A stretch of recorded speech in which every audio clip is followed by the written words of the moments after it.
So the main takeaway from this, guys, is that, quite frankly, the United States can't rein Israel in. That's really what it comes down to. They are going to do what they want to do.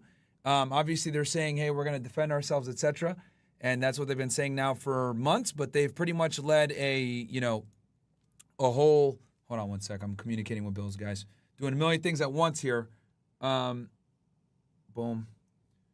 Okay. So what's basically going on here is that the United States is not able to rein Israel in. Israel is basically able to do whatever they want to do, and the U.S. can't necessarily tell them what to do. We know that when Netanyahu was going fairly wild a couple days ago, the U.S. had addressed a letter out to them, I think, with the president of France, Macron, and saying, hey, let's, de-escalate. We want a ceasefire.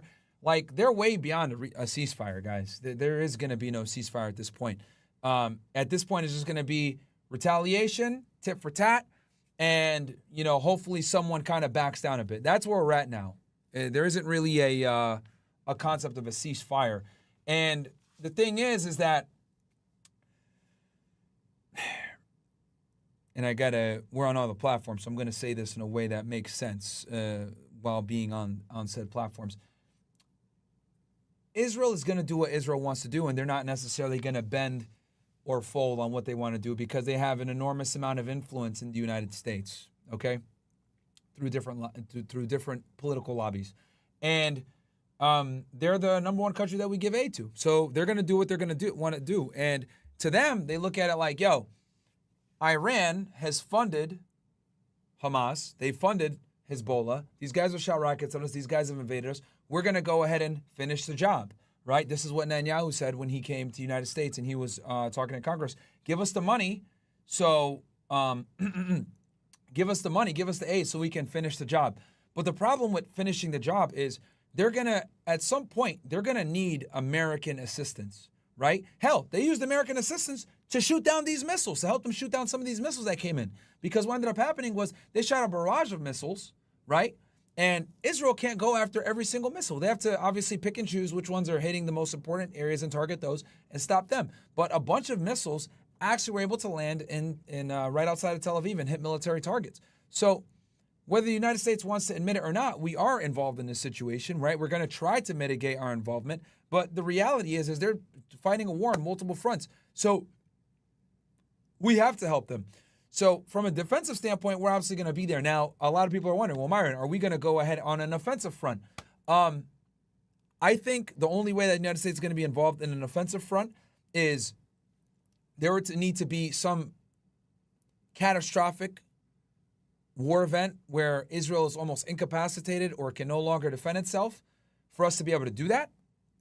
And they would basically, or they would attack a U.S. military installation or kill U.S. citizens. That's how I think we would 100% be in there, boots on the ground. But if we continue on this route, I just don't see how that won't happen. You guys see what I'm saying here? Because Israel is provoking, and make no mistake about it, guys, Iran has the capability of getting Tel Aviv, blowing Tel Aviv up, and significantly hurting Israeli infrastructure. They have the ability to do so. Iran is damn near a military superpower, just like these other countries like the United States, Russia, etc. Like, obviously, they're not as strong as us, but they have a very formidable military. They have a very formidable Air Force. They have a huge rocket system. So they have the ability to attack Israel and wipe Israel off the face of the earth. Now, with that said, Israel also has the capability of wiping Iran off the face of the earth. Israel has nuclear weapons, guys. They absolutely have nuclear weapons. They will never publicly acknowledge this, of course. Neither will the United States, but they do have nuclear weapons. So they have the capability of also wiping Iran off the face of the map, okay? So both countries can destroy each other. Obviously, the United States is in a weird middle ground. And then also, here's the other thing too. We're in the middle of a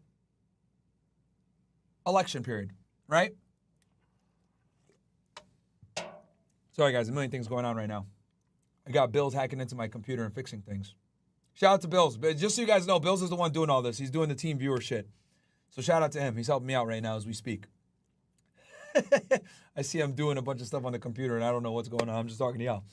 So sorry for the little bit of distraction. I got like 4 screens in front of me, all this crap going on. So there absolutely is mutually assured destruction here. Now with the United States, so the United States is in a rock and a hard place. And I'll explain what I mean by this, like geopolitically. So on one end, right, we say that we're going to support Israel unequivocally. They're our ally. They're our eyes in the Middle East. We're going to support them, etc. However, this war is wildly unpopular to voters.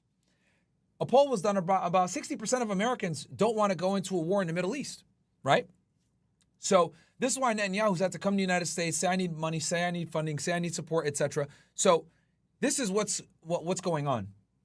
So Biden has been reluctant on openly giving them everything that they want. That's why when they were about to go to Rafah, he withheld the arms a bit, withheld aid, then he gave it to them later on. He's kind of doing this fucking political dance, right? Him and Kamala Harris. Because keep in mind, Kamala Harris is still the sitting vice president of the United States, even though people fucking tend to forget that shit as she's campaigning. Like, she's still the sitting president, so a sitting vice president. So it's kind of a damned if you do, damned if you don't situation, because you got the lobbyists that pay a lot of fucking money to support Israel, but at the same time, the Democratic Party is in a situation where they don't want to come off as warmongers, and then a lot of the constituents on the left support Palestine. So they're in a really tricky situation, the American government. And then to add on to it, we don't have a president right now, guys. Biden is effectively asleep at the wheel. Kamala Harris is more focused on the campaign. So we don't really have anybody here. Biden took the addressed the nation like a day or two ago when the attacks first happened, when the ground invasion happened. He was talking about a ceasefire. Like, the guy's not fucking here. He doesn't know what's going on. He clearly doesn't know what the hell's going on. So this actually works out in Israel's favor because Israel's able to kind of take this opportunity. All right, we're going to go ahead and we're going to move. We're going to do whatever the fuck that we want to do because the United States can't rein us in. That's why this guy goes up there and he's answering questions. Oh, well, I can't speculate on this and I don't know that and I don't know this and blah, blah, blah. There is an inherent truth to that because they really can't stop Israel. They can't. They're going to do what they want to do. Netanyahu is a very hard-headed individual. This is why he's loved by many, but also hated by many in Israel, right? And he's going to do what he needs to do in his eyes. And they're going to look at it like, we're going to protect Israel by any means necessary. And the United States is not going to get in our way. That's how they look at it. So that's why this guy didn't give a lot of real answers. He gave a lot of nebulous answers like, yeah, well, I can't speculate and I don't know and you need to refer that, ask Israel, blah, blah. We should be knowing everything because we give them the aid. But the reality here, guys, is that we're not making the final decisions from a foreign policy. We're not making the final decisions at all. Israel is. And they're taking the money and doing what they want to do. So that's where we are right now. That's where we are.